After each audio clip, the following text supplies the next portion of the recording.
Hello learners, welcome back to my channel Aim for BHU. Today's topic for discussion is abbreviations related to computers.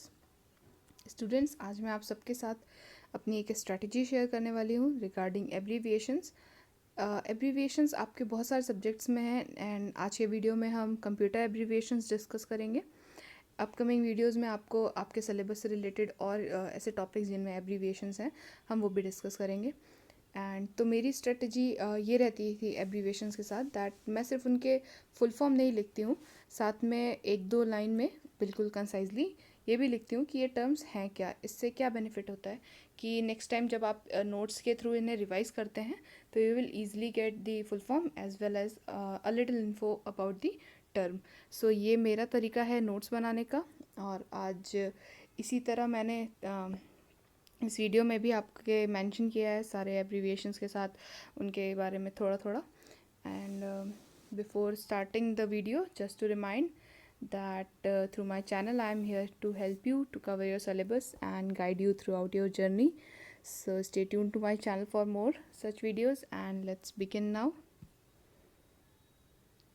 The first abbreviation here is AFA. This acronym stands for All Flash Array, a grouping of flash memory devices that helps to boost the performance. Array simply means series. Okay, array का मतलब होता है series and flash का array मतलब कि जो flash memories होती हैं. फ्लैश मेमोरीज क्या होते हैं? These are storage mediums and it is in the form of memory chip. दो डिवाइसेस के बीच में डाटा शेयरिंग के काम आता है ये. और जैसे PC to other digital device में अगर आपको कनेक्ट करके कोई इन्फॉर्मेशन शेयर करनी है, ट्रांसफ़र करनी है, तो आप फ्लैश मेमोरी के साथ कर सकते हैं. ठीक है.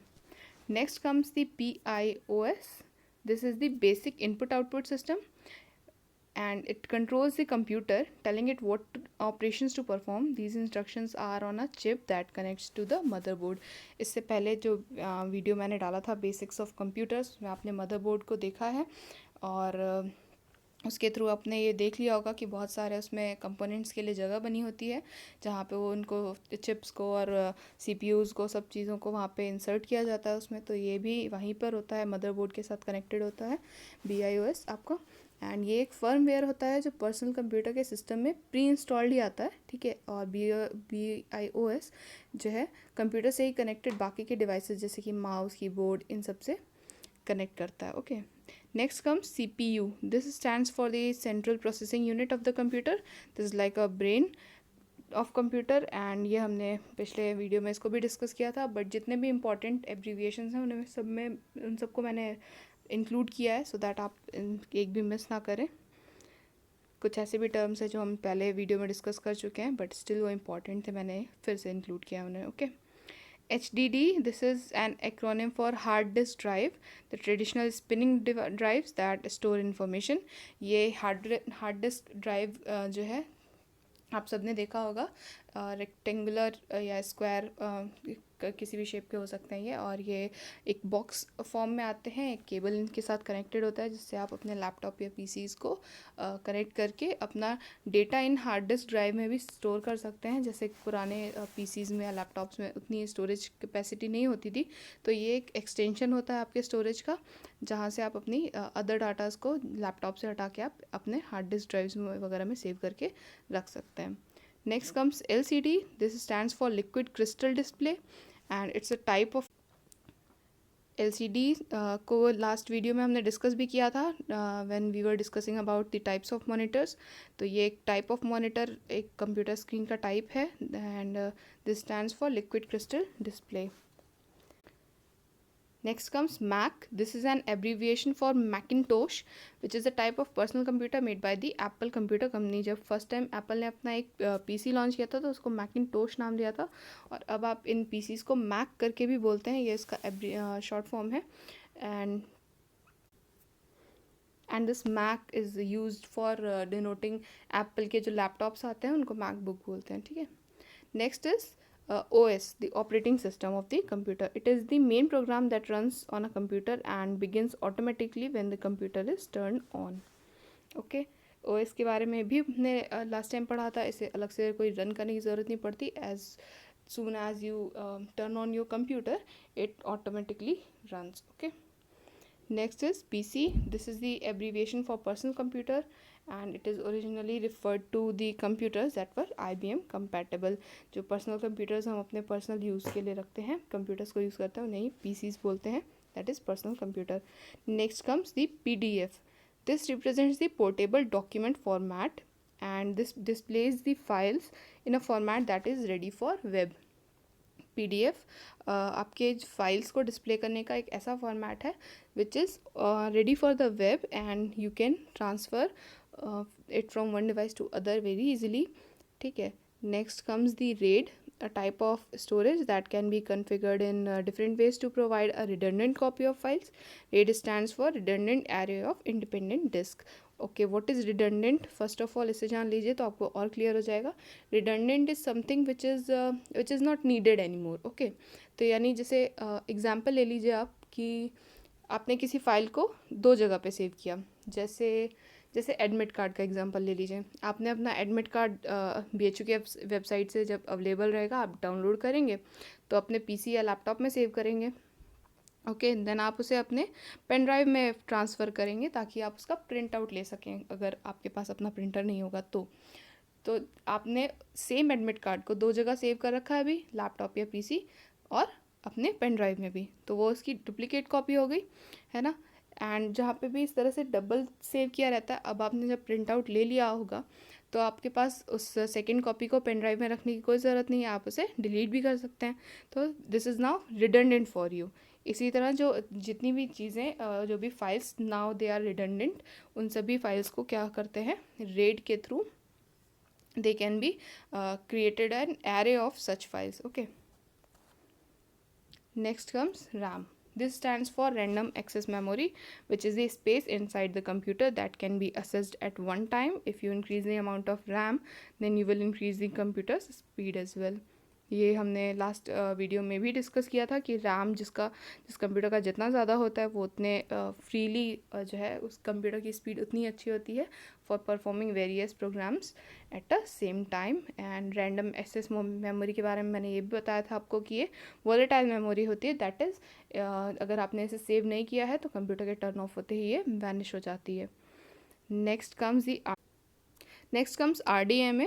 This stands for remote direct memory access. अगर आप इस फुल फॉर्म के लास्ट के 3 वर्ड्स देखें, डायरेक्ट मेमोरी एक्सेस, तो आपको क्लियर हो जाएगा कि ये क्या है. एक्चुअली RDMA में क्या होता है कि क्लस्टर ऑफ कंप्यूटर्स जहाँ पे भी अवेलेबल होते हैं वहाँ पे किसी एक कंप्यूटर से दूसरे कंप्यूटर की मेमोरी को डायरेक्टली एक्सेस करने का जो एक तरीका होता है उसी को आप RDMA बोलते हैं. It's remote direct memory access and without involving the OS of the PCs. जो दो PCs इन्वॉल्व हैं जिनमें ट्रांसफ़र हो रहा है इन्फॉर्मेशन का, उसमें OS को इन्वॉल्व किए बिना भी आप RDMA के थ्रू एक कंप्यूटर से दूसरे कंप्यूटर में इंफॉर्मेशन ट्रांसफ़र कर सकते हैं. Next comes ROM. Okay, this is the read only memory which is the instruction for computer and can not be altered. इससे हम ऑल्ट्रेशन नहीं कर सकते कुछ भी.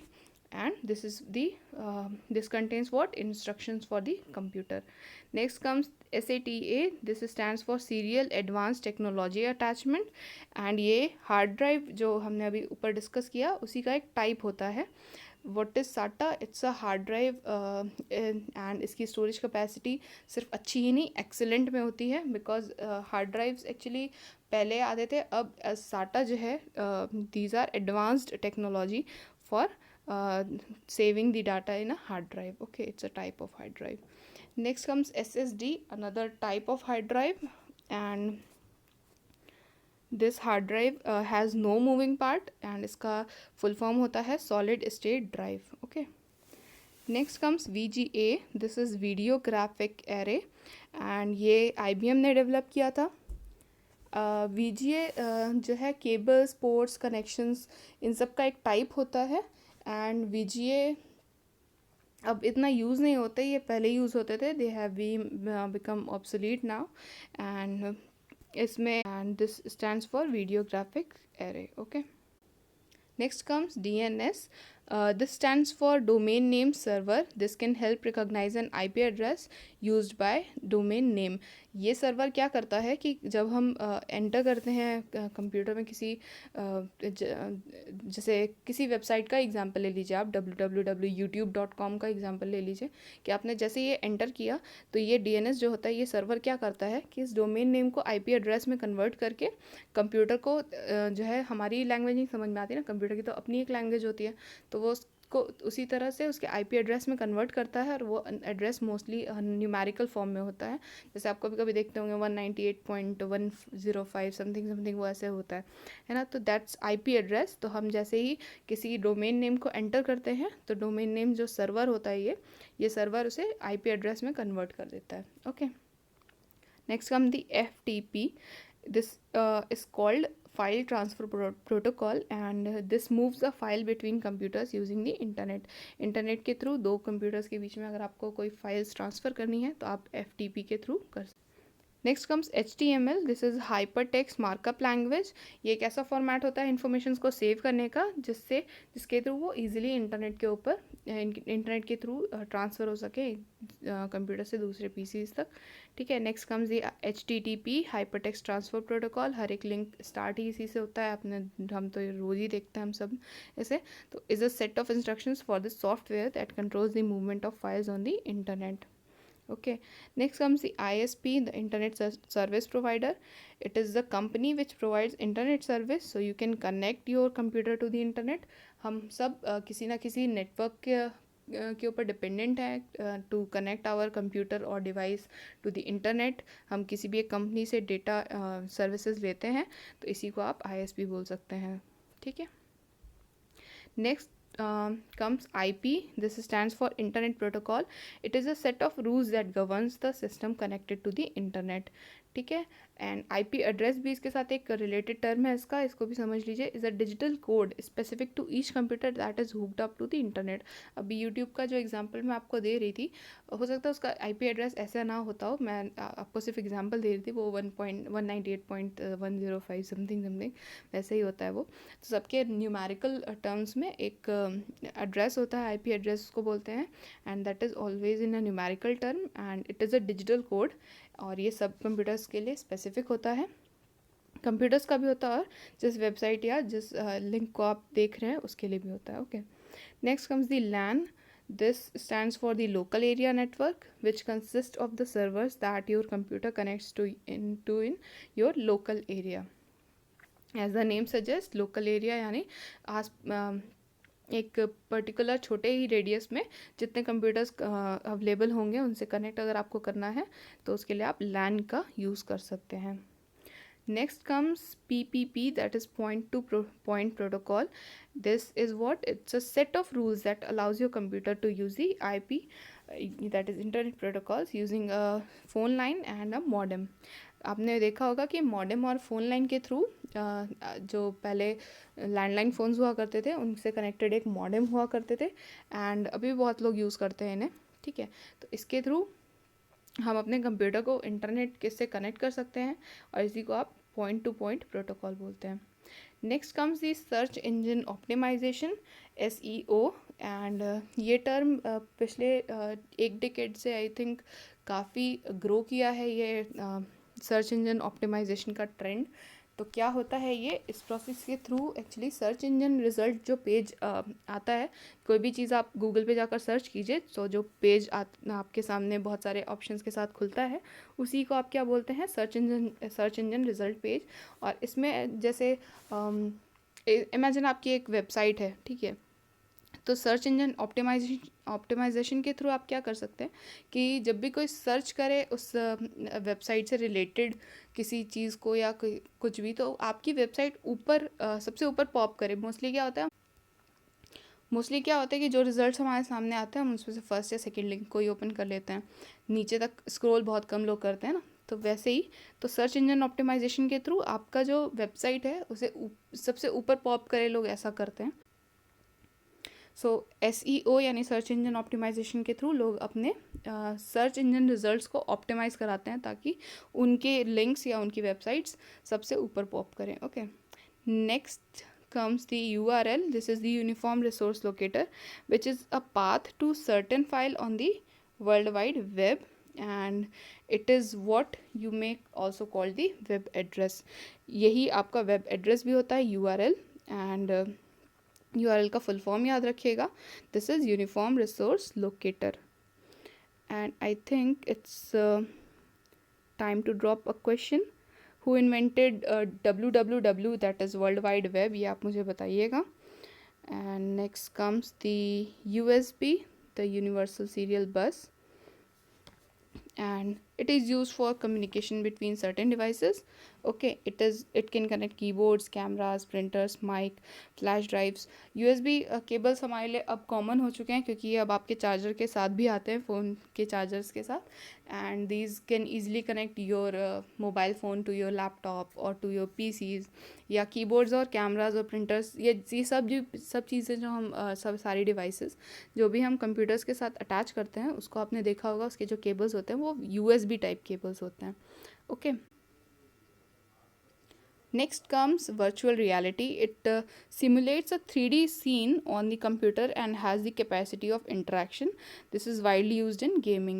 Virtual reality के थ्रू आपको स्क्रीन पे चल रही चीज़ें रियलिटी में ऐसा लगता है वो इंटरेक्ट कर रही हैं हमारे साथ, एंड ये मोस्टली गेमिंग्स में यूज़ होता है. एंड इसके थ्रू आप जो सीन कंप्यूटर पे या आपके किसी भी डिस्प्ले पे दिख रहा होता है, उसे आप 3D कन्वर्ट कर सकते हैं through virtual reality. And next comes virtual reality markup language. ये VR से ही रिलेटेड है. This also allows the display of 3D images. ठीक है, इस सबके फुल फॉर्म याद रखिएगा, ये इंपॉर्टेंट है. नेक्स्ट कम्स विजिविग. This stands for what you see is what you get. इसे ये क्यों इम्पॉर्टेंट है आपके लिए मैं बता दूं कि जब भी so what WYSIWYG means is that the printer will print what you see on the monitor. Okay, what you see is what you get का यही मतलब है. and it also describes web design programmers that what you see in the program is how the website will appear to the end user. जो भी लोग web designing करते हैं यानी वेबसाइट्स को बनाते हैं, डिज़ाइन करते हैं, जब वो उन्हें जैसा भी वो उसको इंटरफेस देंगे वैसा ही इंटरफेस जब यूज़र उसे ओपन करेगा उस वेबसाइट को तो वो उसे दिखेगा. तो ये दोनों ही जगह यूज़ होता है. Okay. Next comes the bring your own cloud. This is see cloud based storage जो होते हैं, ये उससे रिलेटेड एक टर्म है. एंड इसे आप bring your own computer and bring your own career कई सारे तरीके से देख सकते हैं. ये अलग अलग जगह पे यूज़ होता है. Cloud computing and cloud based storage में इसे ब्रिंग योर ओन क्लाउड बोलते हैं. ठीक है. And this is what it's a cloud based file sharing software. आपने देखा होगा गूगल में भी गूगल क्लाउड अलाउ करता है आपको कि आप अपना जो है डेटा फाइल्स इस तरह की चीज़ें आप उस पर स्टोर कर सकते हैं. तो ये भी क्लाउड स्टोरेज से रिलेटेड एक टर्म है. नेक्स्ट कम्स IaaS. This is an acronym for infrastructure as a service. It means what? It's a service that provides data storage and servers remotely for clients. ये भी एक स्टोरेज सर्विस है. ठीक है. That provides their clients to store their data on the servers. Okay. Next comes SaaS, and this stands for software as a service. It refers to what? It's an on-demand software stored in a cloud. ये भी cloud based storage से related है, software as a service. Next comes VDI. This is the abbreviation that stands for Virtual Desktop Infrastructure, and it refers to a virtual desktop that can be accessed by several users. ठीक है. ये virtually available होता है over the internet, and इसे बहुत सारे users simultaneously use कर सकते हैं. ठीक है.